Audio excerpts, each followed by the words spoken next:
issue or deep learning or maybe whatever, STM or whatsoever.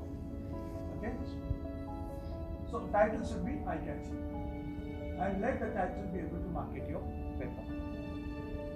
Okay, that should give a bit of intriguing kind of feeling for the readers. Okay, first to the journal editor, because the idea is actually to convince him. Second to the readership, that means the reviewers and blah blah blah. Alright, abstract.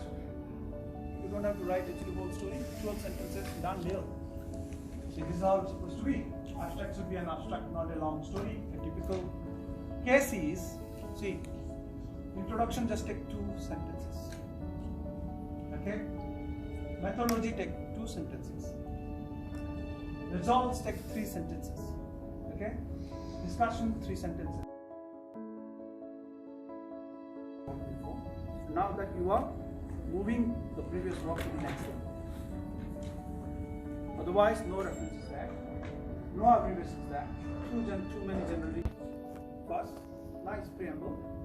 Deep down, narrow down, go to the exact problem to be addressed. Okay? Introduction is typically maybe 1.5 page, 1 page, 1.5 page. Introduction have 2 distinct steps, components, problem statement and the background. Okay, first background, problem statement, this is given.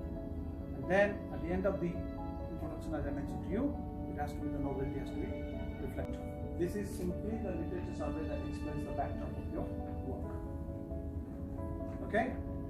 Describe various work done by reviewers, researchers, and the most important thing is critically synthesize them. It's not just that Kaur et al. Did this, Muslim et al. Did this, Pradhan drawback that leads to this time.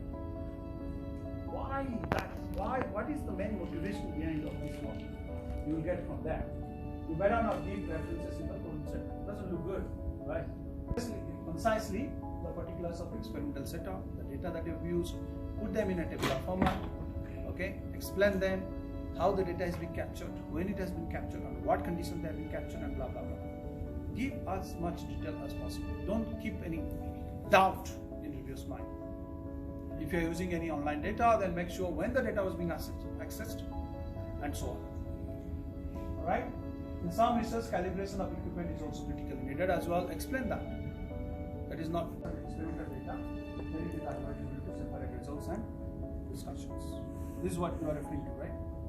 If on the problem statement, is it possible that we try to complete our problem statement in a figure? It's not, at least not normal, but No. That is good when you are writing a draft. Okay, because you have a crunch of putting everything in a very short format, so you can put actually a nice figure in a schematic way. But no, paper no. Okay, right, and works. Okay. Okay, this I have already discussed. I don't have to go through. Pay extra attention presenting your results.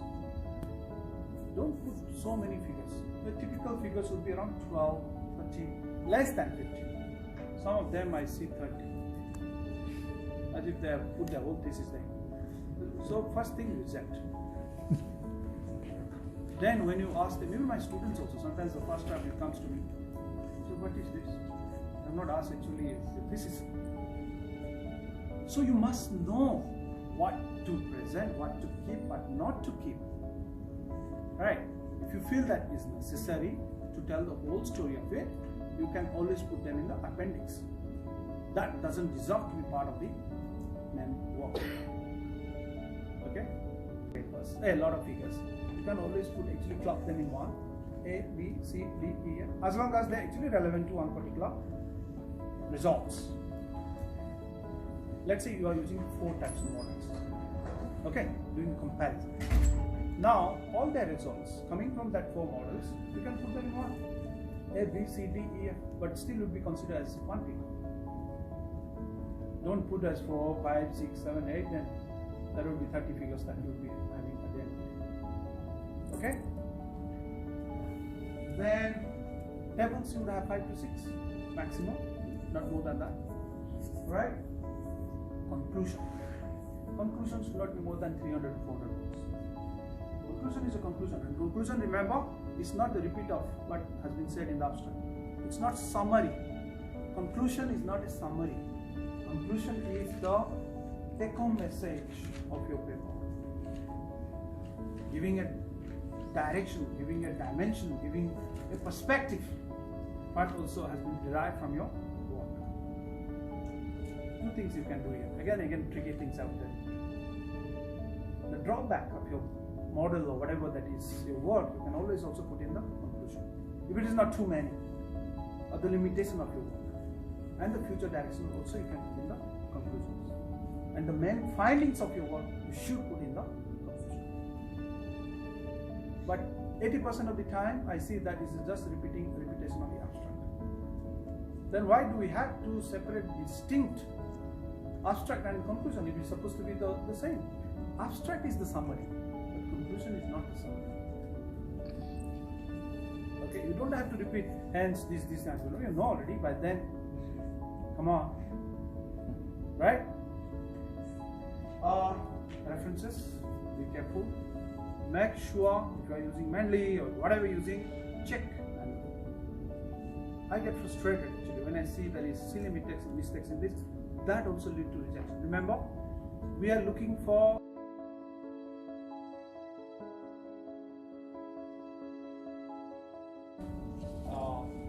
talking, good, bad, those kind of language. There is no place in the scientific literature. Okay, my result is good. You cannot write that long. Good what? Right? So that has to be context. Bad is what? Bad writing, I will tell you.